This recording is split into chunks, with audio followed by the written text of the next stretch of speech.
which wasn't necessarily planned, but I just wanted to make an announcement that so Spencer and Stuart will talk about their trip, which I'm looking forward to very much, and I'm sure they're going to explain that it was in the context of the Mackenzie Adventure Grant.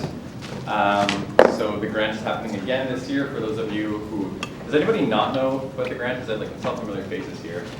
There's a couple of people who don't. Okay. So Neil Mackenzie was in the club, and he died climbing 2 years ago. And his parents have set up a grant where they're encouraging people to do some kind of big outdoor trip. And so part of the objective is to get people to do trips in Scotland, but it can happen anywhere else. And they're basically providing funding for trips, so you can set up a trip and apply for funding for the Adventure Grant. There's a whole lot of more information about it, but I just wanted to make a quick announcement that the grant program this year, if you're interested in applying, there is a trip on the trip agenda in January, the Neil Mackenzie Adventure Grant. So if you click on that, there's a quick description on the poster, and then there's on the VOC wiki page, there's all the details. So check that out if you want to apply. And if you're not sure what it is about or what can give you access to, Spencer and Stuart got a grant to go explore the headwaters of Jervis Inlet. So yeah, I'm not going to take away their show. There you go. Thanks for the introduction. There too.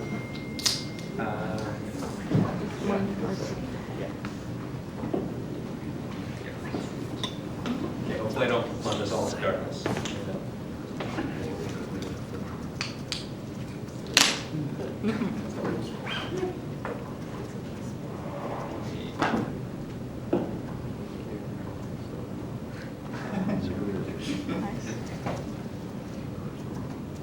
Board lights down.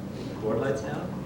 Yeah. Yes. Yeah, you just want to listen to us and not see us. We can see you. Yes, we'll see you. Well, See you up Good. maybe Yeah, not. yeah, you can see us up there. Maybe Way not. better. Yeah, great. Welcome everyone.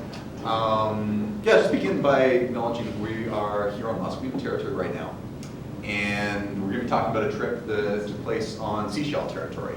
I think it's important to just keep that in mind, especially when we're out there and thinking about what we're doing as adventure and exploration and pushing to where people haven't gone before. But for a lot of other people, it's the homeland. And so I'll try to remember that as we're making our way through this. So yeah, we have about 30 minutes, hopefully, maybe a bit longer, of talking and photos tonight. And any other housekeeping? That's about it. Yeah, hopefully we'll tell some good stories and leave some time again to answer some questions. Yeah. Yeah. And then some time after that for beer, or actually in our case.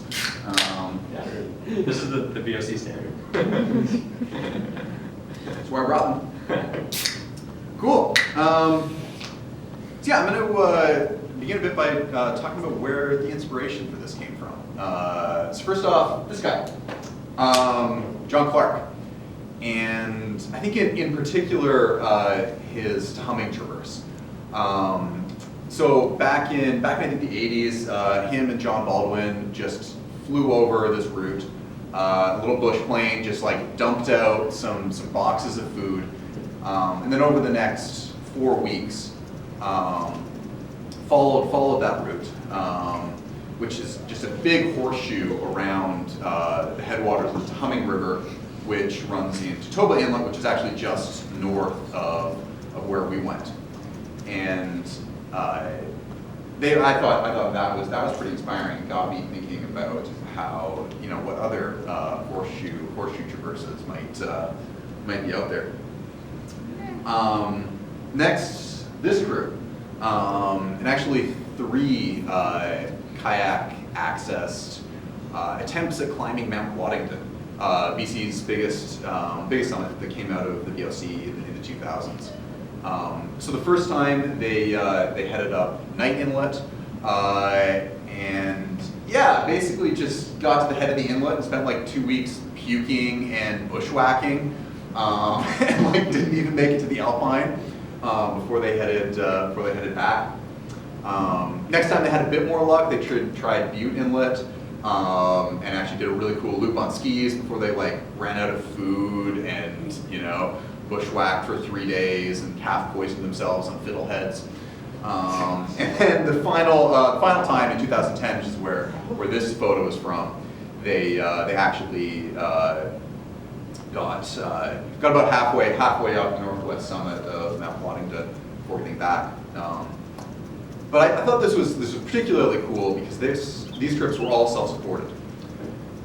They just packed a month of food into their kayaks, just everything they needed, and just went for it.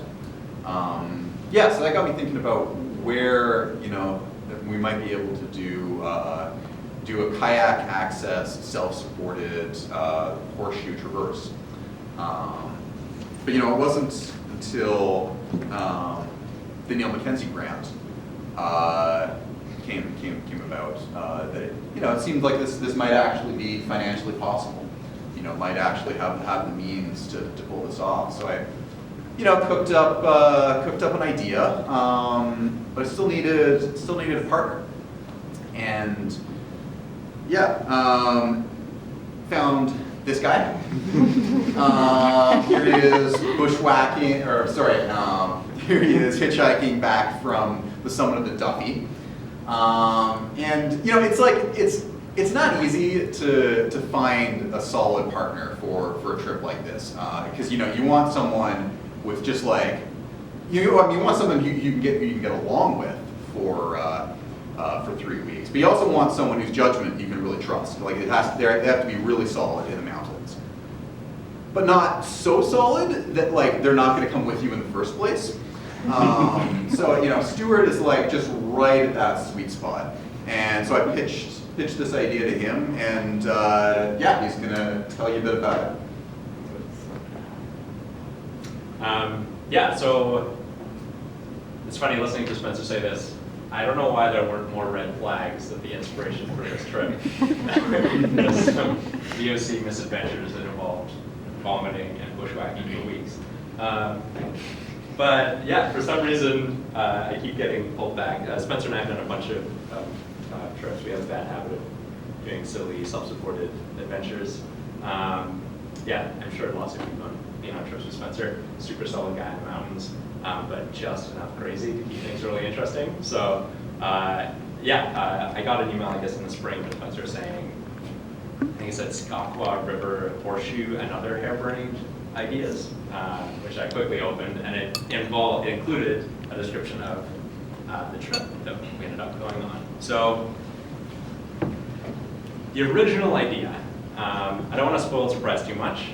It changed significantly when we got out there, but this was the original idea. We were going to leave from Egmont, which is between Shíshálh and Powell River on the Sunshine Coast, and paddle up Jervis Inlet, following that blue line, which is about 75K, to the head of the inlet, where we'd switch from kayak mode to alpine mode, and attempt this loop. I have a closer shot up here, around the Skakwa River. So this was about a 75 kilometer alpine loop.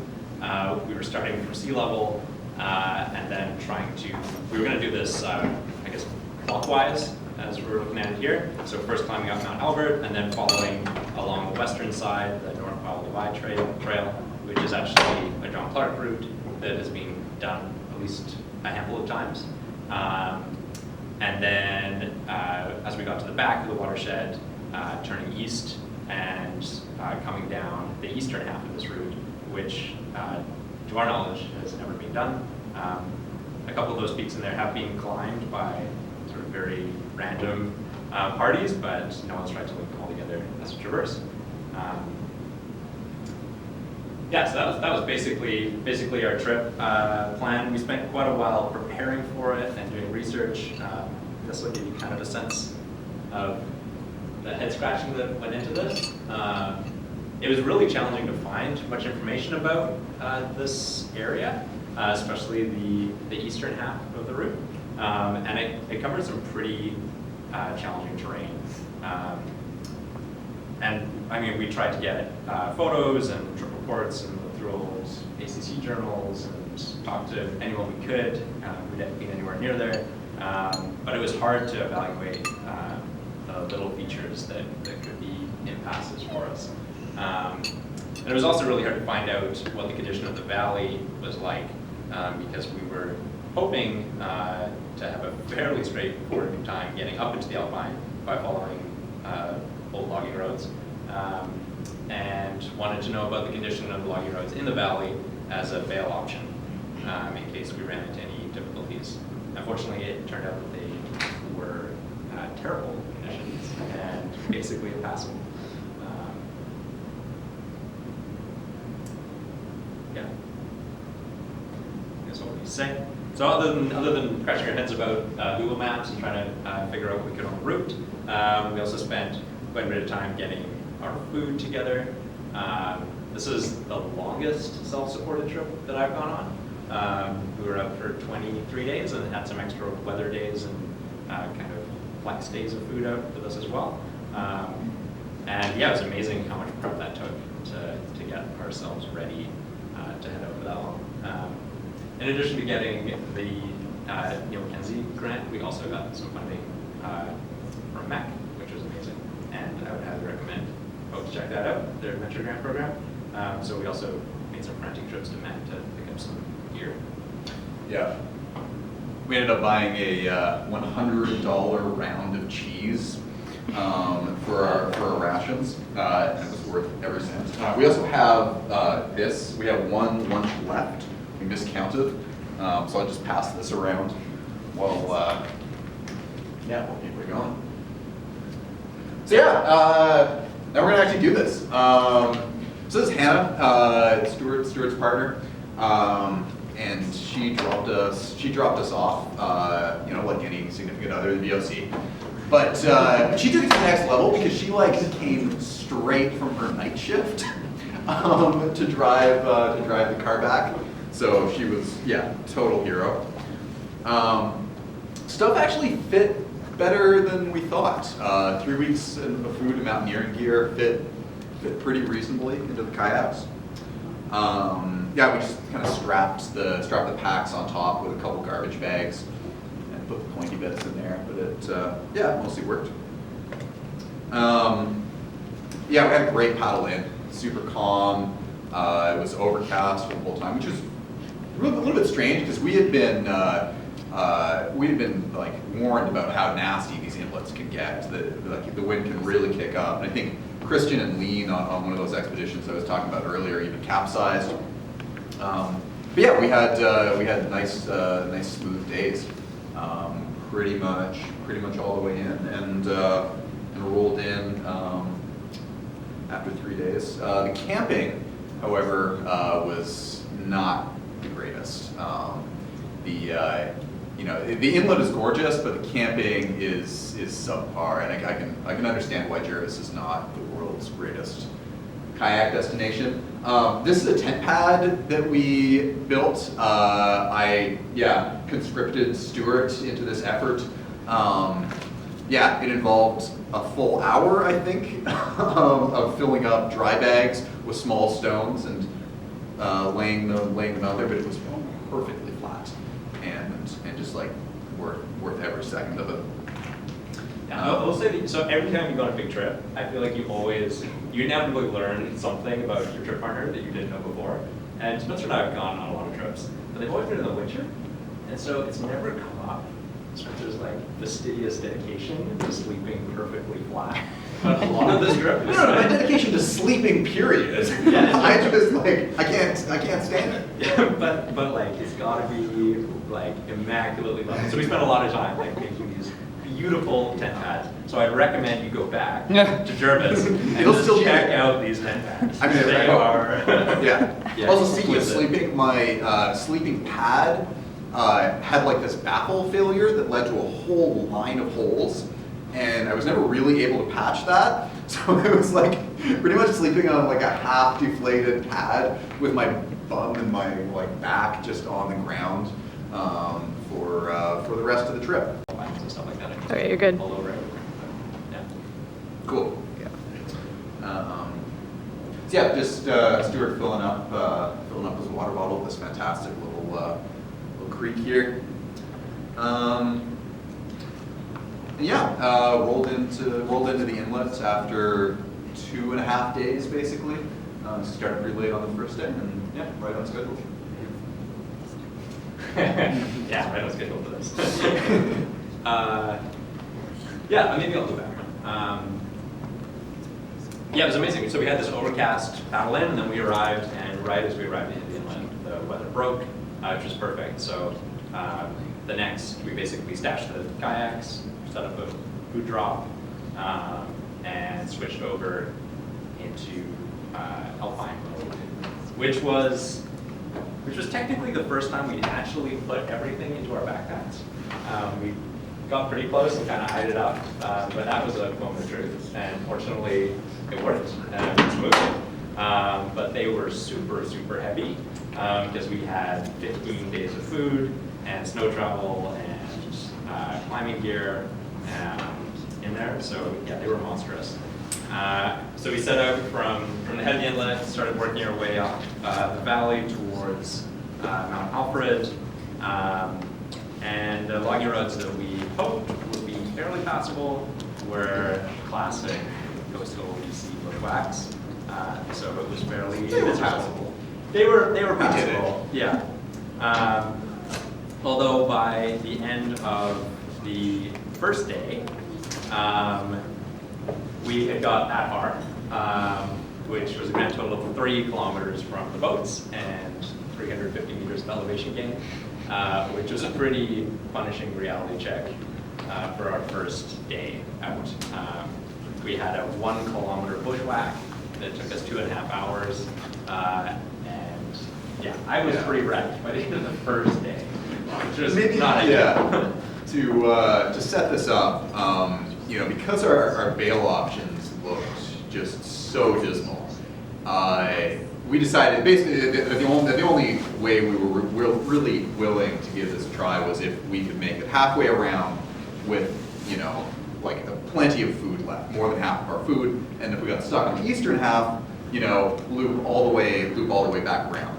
But that would mean we would have to really fly on the west half. So our goal is to make it all the way back, to the top of that drainage by day 6. That was what we were aiming for. How long was the kayak, sorry? In total? Just 3 days. Yeah. Yeah. So, yeah, basically the next 3 days were pretty miserable bushwhacks, kind of like the first day. But we had one break for about an hour where we found this incredible bear trail. It was like a highway, probably one of the nicest trails I've ever walked on. Just like immaculate route winding up through all these little cliffs and waterfalls, which was great. So we made tons of noise. Fortunately, didn't run into any bears and really enjoyed the route. And I guess the kind of cool aside was, so this is coming up to T-Pass, which is actually one of the only subalpine passes between Jervis Inlet and the Powell River watershed. And we read, it was kind of hearsay, but we read that historically that's being used as a travel route. So I think indigenous peoples were traveling through that area, and it was clearly an animal travel route, because this highway, bear highway, must have been there for years and years and years. They were climbing over really old trees that have obviously been there for decades, fallen trees and things like that. So that was kind of a cool route to travel through. I realized that we might be the first people in a while to go there, but it's been used as a travel route for a long time. So we followed this bear trail, dashed up through a whole bunch of blueberries and huckleberries, and hauled ourselves up cliffs, and eventually got to the alpine. We were much relieved, and it was beautiful. There's Spencer following around by a lake. Yeah, but it was definitely exhausting. I was feeling pretty pooped, and by the end of day 3 of hiking, we'd made it up to the Summit Glacier on Mount Alfred, the first high point on our route, and set up camp. Yeah. So we're pretty pooped at this point. Stuart's feet are just destroyed, and we decided like once we got up to the glacier, we're taking a rest day. But yeah, we get up there, and Stuart sees Mount Alfred, and just can't help himself. Convinces me to to give it a try on our rest day. Yeah, I can't say I regretted it though. Nice little snow climb up the west face, and yeah, it was pretty cool on top. We could see Aerosmith on the island. We could see Mount Garibaldi to the south, and pretty sure we could even see Mount Waddington, 150 kilometers north, which was pretty cool. Yeah, looking back, we saw the inlet. We paddled up. We saw our bushwhack hell, and some nice respite from the bugs that had followed us up onto the glacier somehow. But yeah, scrambled back down some rock, got back down to camp, and decided to just keep going, even though it was our rest day, because downhill, right? But I seem to remember you being fairly motivated to not sleep on the glacier with your deflated. oh yeah, that was what it was too. Yeah, yeah, the whole not having a pad thing. Yeah.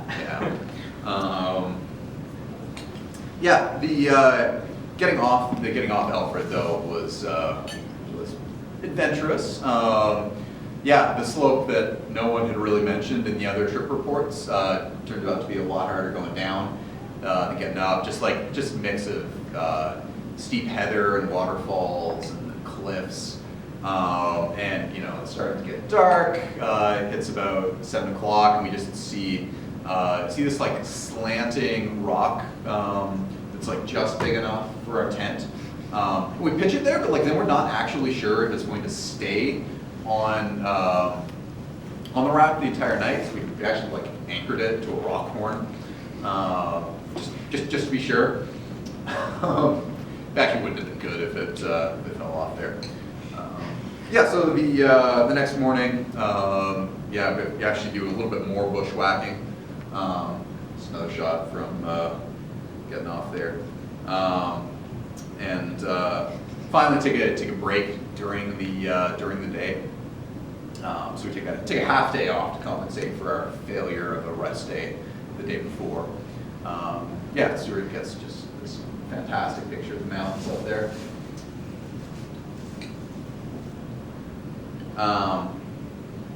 Yeah, here he is. We brought an inReach device, so we can talk with satellites and occasionally our girlfriends.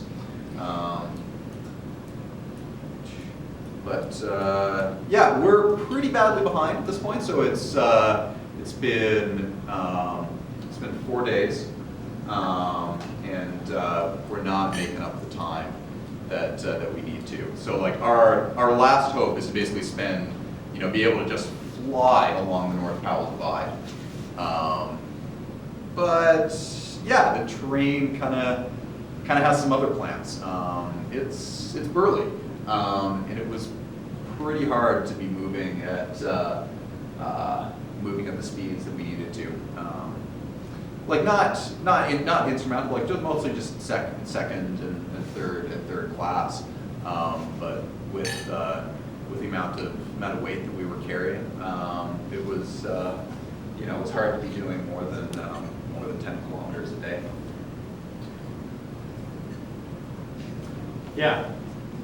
But I guess we'll each have a more again, but I feel like that was a big takeaway from this, was that we've been surprised basically every day. And I feel like we weren't overly optimistic in planning the route, but lots of little things. Yeah, once we got onto this ridge, we thought, heck, other parties have done this. They cruised along here, it wasn't so bad. We're young and We can easily go 50% faster. Yeah, we could double. They have all the gray hair, right? Yeah, they're a bunch of retirees. Yeah, totally fine. But it was really stiff going, and not because there was anything particularly technical about it, but just really like blocky, broken terrain, and like constantly having to double check routes and look over stuff. And yeah, it was slow going. So this was basically how far we made it in 6 days. And at the head where it says day 6 goal is where we wanted to be in 6 days. So we had a kind of reality check, decision-making point at the end of day 6. We were sitting on this little bump above Barncheck Lake, and it was the evening, and it was the end of day 6, and we knew we were a long way away. And that day we'd been like, okay, today's the day, we're on the North Powell, we're gonna do 20 kilometers, and we're gonna catch up, and we can make it. And we made like 5.5 kilometers in the whole day. So yeah, we had this decision-making point where we could now see the other side, like we were looking across the valley at the eastern half of the route, which is definitely the more technical side that we were kind of worried about. And the situation was that, yeah, we didn't have enough food to go there and look at stuff and turn around and come back. So if we went there and we couldn't get past any of the cruxes, we wouldn't have enough food to get home, which was a pretty committing situation to be in, particularly because our bushwhacking experience confirmed that the logging roads in the valley would take just as long to get out on, and could potentially be really dangerous because the bridges were out, and yeah, we just didn't want to drop down into the valleys. So it was sort of do or die. Like either we can make it through these cruxes that we're looking at across the valley, or we call for a $3,000 pickup with a helicopter. And yeah, that was way outside both of our budgets. So yeah, we kind of scratched our heads for a bit, and realized, kind of had this reality moment where we're like, you know what, we're not going to make it. We can't make it that far. So let's keep going, use up half of our food, see how far along the North Powell Divide we can get. It'll be cool. We'll have done like the first self-supported kayak access North Powell, and we'll have done it in both directions. Yeah. But I don't know, we were like not that stoked. Yeah, and there's something about like knowing that you're going as fast as you can in one direction just to turn around and carry almost the same amount of food back again is pretty demoralizing. So, but we're like, yeah, that's our plan. So we start setting up camp and make dinner. And over dinner, Spencer jokingly says, you know what we could do is we could just like run back the kayaks as fast as we can and then go up Mount Albert, which is that really cool peak we saw across the inlet when we were on the top of Alfred a couple days ago. And Spencer, like, pretty sure was like, that's a joke. Clearly we're not doing that. And I was like, that's awesome. Clearly we're doing that. So that night we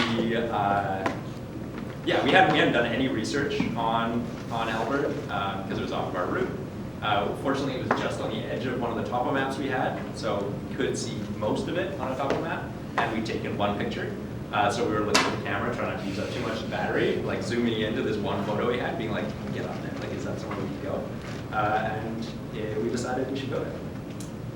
I missed one other delightful feature of being on North Powell Divide was insects.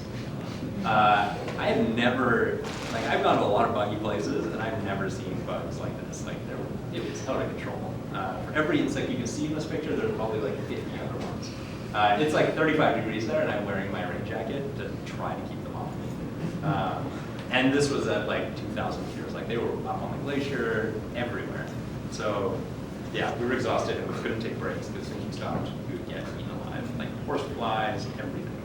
Yeah, it was terrible. But here's our turnaround photo. So this is the like random bump we made it to. Took this picture of our bug nets, and yeah, and then we turned around.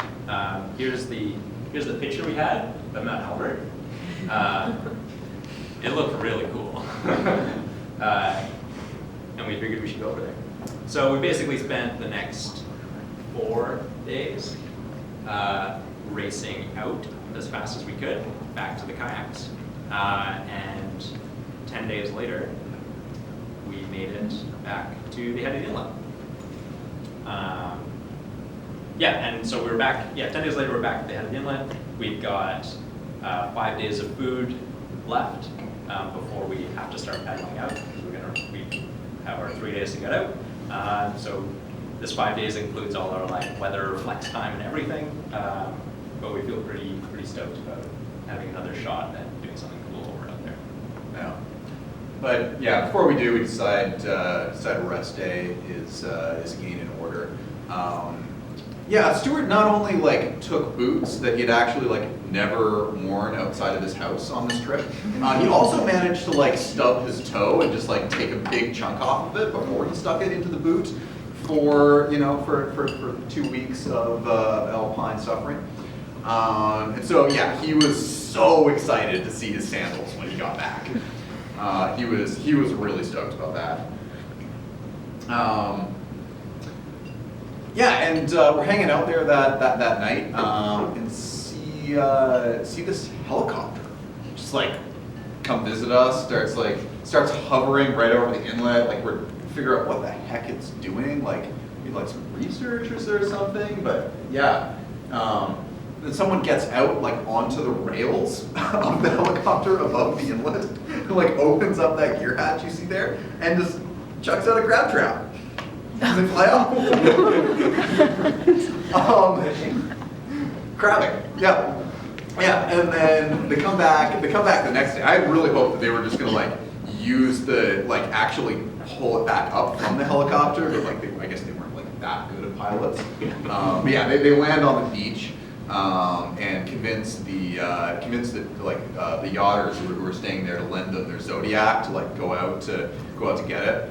And when they pull it up and realize that they had actually spent like probably $10,000 in flight time to drop a prawn trap with a hole that's like this big.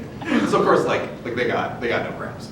But the yachters take pity on them because I don't know, and give them 2 of their crabs. So you know, don't worry about the billionaires. They were all right. Yeah, we actually got to chat with them a bit. It turns out they were building a bitumen railway, or trying to build a bitumen railway from northern Alberta to Alaska, and were like hanging out in Whistler and flying people around in their helicopter to grease their business deals. But yeah. And this is like, so we just like smashed our way out of 10 days in the woods, and we come on the beach and there's this shiny gold helicopter and this lady in a sundress with beers. And we're like, what? Yeah, they gave us beer though. They didn't give us beer. Yeah. So we can't bash it too. No, obviously. We love bluegrass. Yeah, so we took a rest day. I tried to hold my feet up. We packed ourselves back into the kayaks, and then the next day headed around the corner. And actually finding our way up was kind of a project. Basically, we set out thinking that we would find a logging road and just hop the logging road on that, I guess, southwest face, and just climb up that way. But that wasn't to be. We ended up going around the corner right into Princess Louisa Inlet via the Malibu Bible Camp, who were delightful and really helpful and gave us a bunch of good data. And based on that, we went to the head of Princess Louisa Inlet and used a trail to get up into the Alpine, which was delightful.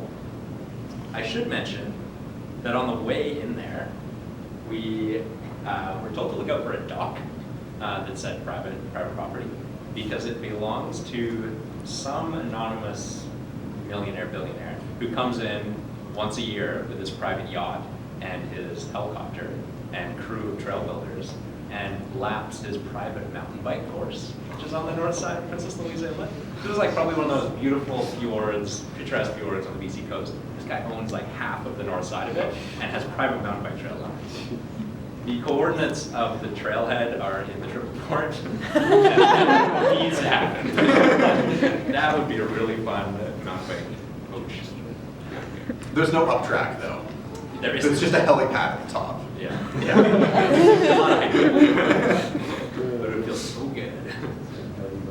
So yes, we made it to the back of the inlet, and I managed to stub my toe again, just as they were healing. So I'm in flip flops, but we have a trail. Yeah, it was pretty amazing. In retrospect, this trail is like probably pretty crappy, but compared to what we had been doing, you know, it was amazing.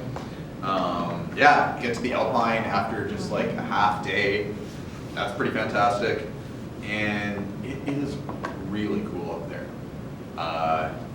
Probably some of the most spectacular Alpine terrain like either of us had been in. And actually, despite this photo, it's more or less easy going. Just way faster travel than what we've been dealing with on the North Powell.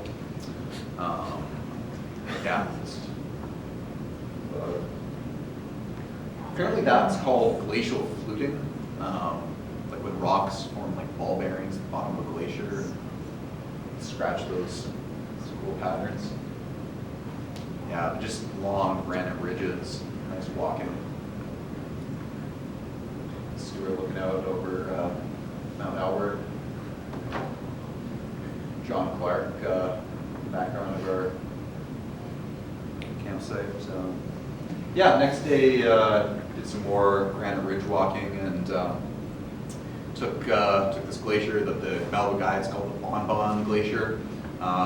Super mellow. Fun grass hopping. Yeah, we got pretty close to Mount Albert, but decided we didn't have quite enough time to do that, so redirected and climbed Lactic Acid Hill according to the Malibu guides. It's just some fun granite slabs. We walked up in a little bit of snow. Yeah, and then directed our attention the last day to Mount John Clark. Yeah, so, I guess that was basically 4 days in the Alpine. Yeah, we got tantalizingly close to Albert, but not close enough to get up it and back in time once again. But had a lot of fun. Yeah, like Spencer said, got a bunch of other peaks at the head of Princess Louisa there. And then, very fittingly and completely unplanned, our last day, we summited Mount John Clark, which I felt was pretty appropriate, given that we just got skunked trying to repeat a route that he did solo in the 80s with like no beta. Humble pie right there. So that was, it was pretty cool, and it was amazing. Getting up to the summit, the summit registry on John Clark is really cool. It's like a little list of the coolest EC mountaineering names you could read, and pretty special place to have a trip on. And from there we basically turned back down trail to our boats at the head of Princess Louisa and started the paddle out. Yeah, we missed slack tide at the rapids between Princess Louisa and Jervis. So we actually portaged through the Malibu Club again. Got to say hi to them and thank them for their beta. And as soon as we do, we got out to just horrendous headwinds, 15 to 25 knots, like just barely moving forward. We only managed a few kilometers before camping, and then wake up the next morning. And it's gotten a little bit better, but not much better. So Jervis just doesn't want to let us go. We fight it all the way until the third day. The winds finally calmed down a bit, and I think we got a bit of a tailwind for that. Stuart though manages to strain muscle in his hand or wrist or something, and just actually tensor bandages it on to his paddle so that he doesn't have to hold it. And so we're just kind of limping to the finish line. Because we'd also used up all of our food at other days, so didn't have much. We just had to get there. But yeah, Hannah picks us up again, except she just exchanges the car and I drive it back, and these two have something of a vacation planned. I mean, they call it a vacation. Basically, they were just paddling the kayaks back to Vancouver. This saved us $20 on getting the moto with the roof rack. Yeah. Definitely worth it. Totally. So we have had total sunshine the entire time we're out, and it just rains on them the entire time. So, you know, good for them. Hannah, Hannah still has a forgiveness, Spencer. Yeah. We hit the finish line. Yeah, we got back safe and sound. And Relatively safe. Relatively yeah. sound. My shirt though was just shredded by the bush. And this is after you sewed it multiple times. Yeah, I sewed it and it got shredded again. So yeah. I'm keeping this one though. Still got a couple more trips in. Oh, of course. Totally. So yeah, that was our misadventure of Jervis. I guess the final thing to say again is thanks to the Mackenzie fund. I think I would say that it was really helpful to get financial support because we're broke, and that was great. But also, I don't think this trip would have happened without the impetus and motivation to apply for that and to get that kind of support. And yeah, we were really grateful for it, and would definitely recommend other folks apply to it. And also the Mac Expedition support, they were awesome. They turned us down the first time we applied, and then told us what to write so that we would get it next time. So yeah, they're really into giving away a year, which is great. Yeah, so thanks for your attention, and yeah, so we can answer some questions if anyone has any questions.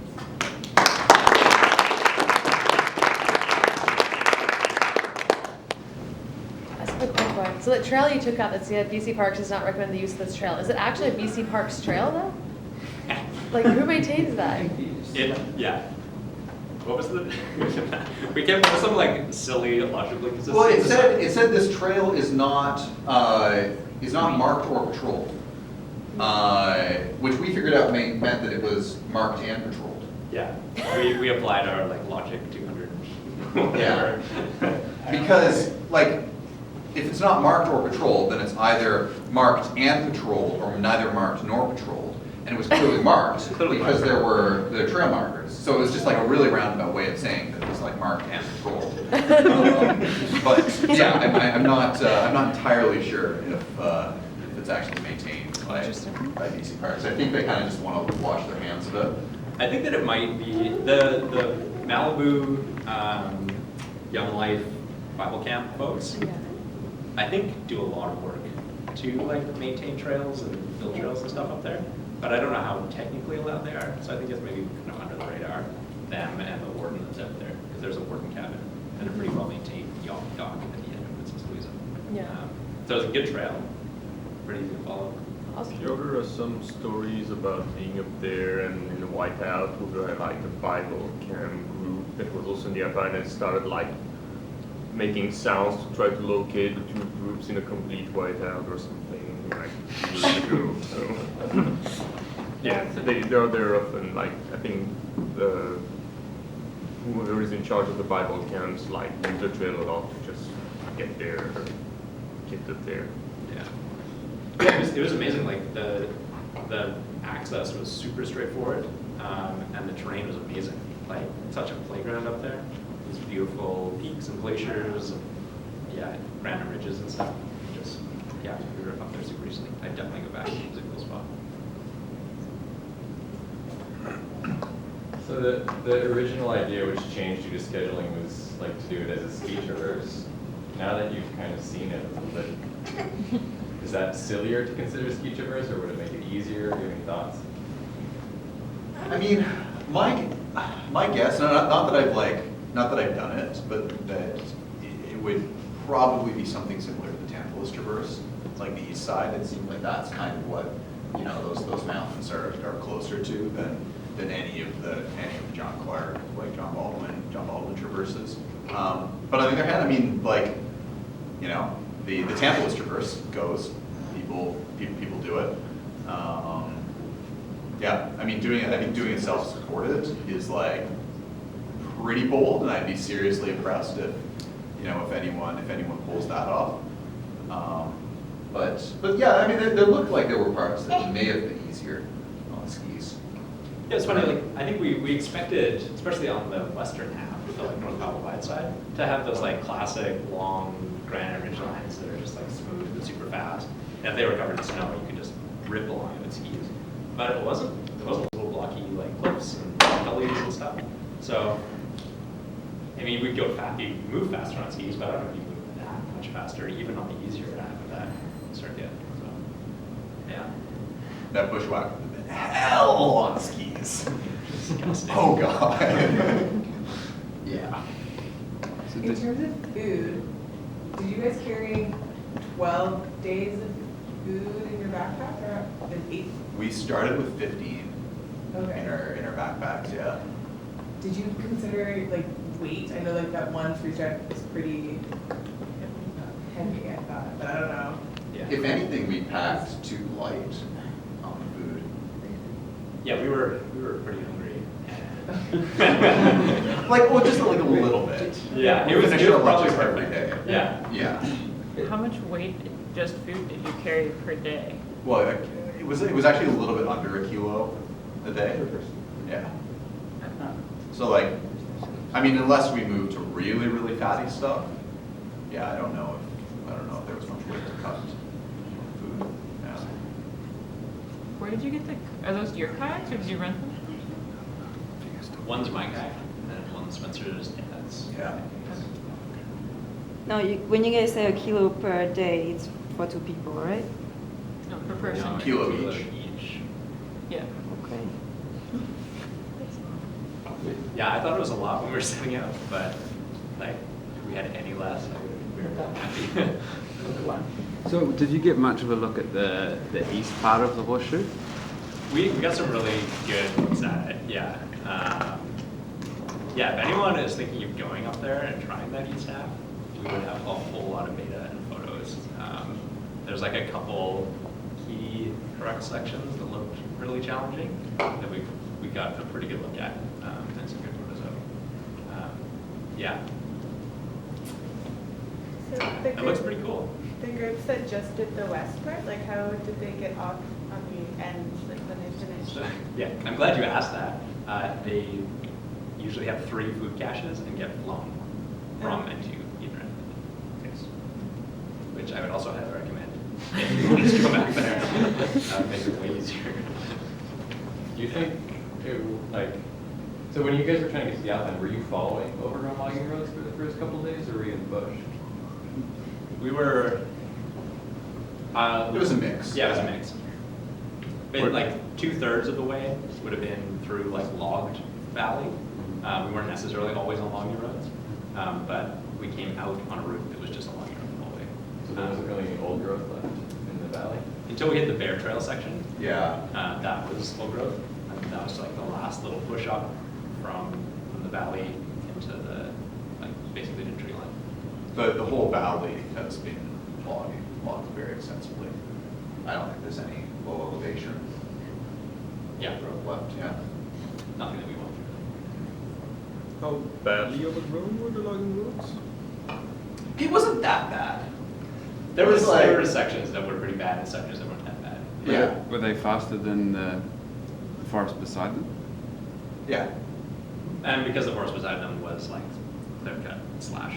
I mean, most of it was just like, put your head down, just like push through, and it's just like, you know, they're just kind of like parts around you, which, you know, is slow, but like without skis, you can kind of, yeah, kind of push through it quicker. So, Have you guys heard of any other access points besides like for that range? you could take roads from Powell River and get like kind of close. Yeah, there's like a ski resort up there. I think so. The like where it says Goat Island, that's Powell Lake, and there's logging roads all around that side of Powell Lake. So you can come at it from this side. I think they all end like still a fairly significant bushwhack from the ridge, but I've heard that there was some talk on the club trip forum that someone had tried to build a trail or sort of cleared a route from that side up to T-Pass on the south side of Mount Alfred, where we went up. So I think there would be a like overland way to get in there too. then south of that route is the South Powell Divide, and I think that has much better access. You can drive pretty close, or like basically get onto trails and get up to the South Powell Divide.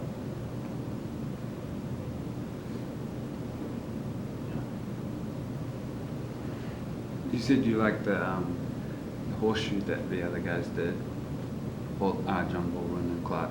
Did they write a thing about it? Yeah, yeah. Yeah, you can read about the Tommy Traverse in one of the old, and it's been repeated a few times too. But that's like the inlet north. Yeah.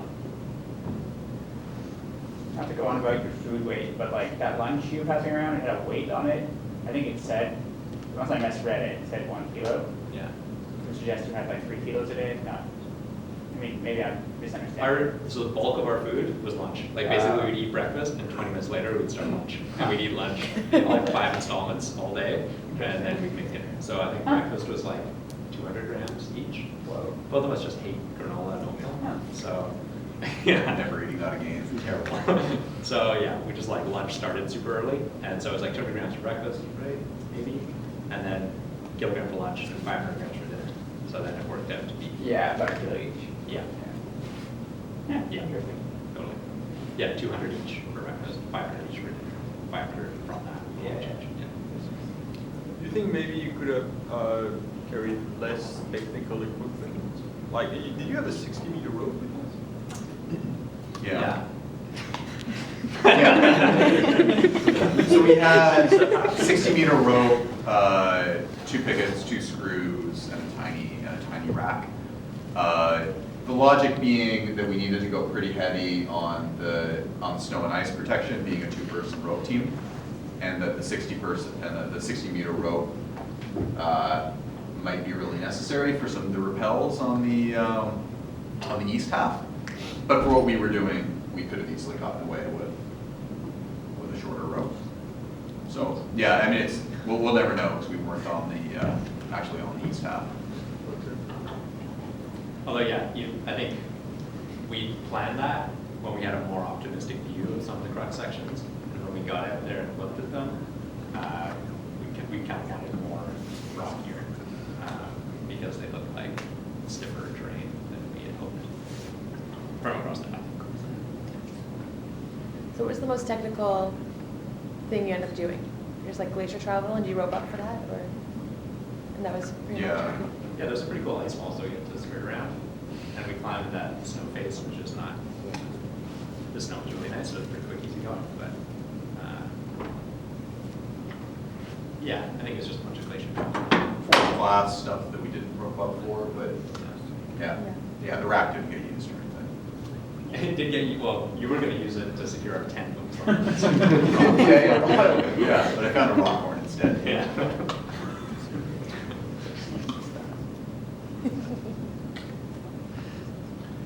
Cool. Well, to the pub then? Yeah. Which one? Pit sound good? It's at night, though, isn't Oh, is it pit night? Oh, okay, so we gotta go Kerners unless we're. Turn to the gallery. There's also a dance competition going on outside of the pit right now. It's like breakdancing by the CITR. Until 10 p.m. It's actually kind of cool. Okay. That's the reason we go there. So we're going to. Yeah. No more things. I thought the gallery was like rolled into the pit. No, it's upstairs. Yeah, what's the Oh, gallery? there's still called? a separate I haven't been gallery. there It's It's like amusing. upstairs.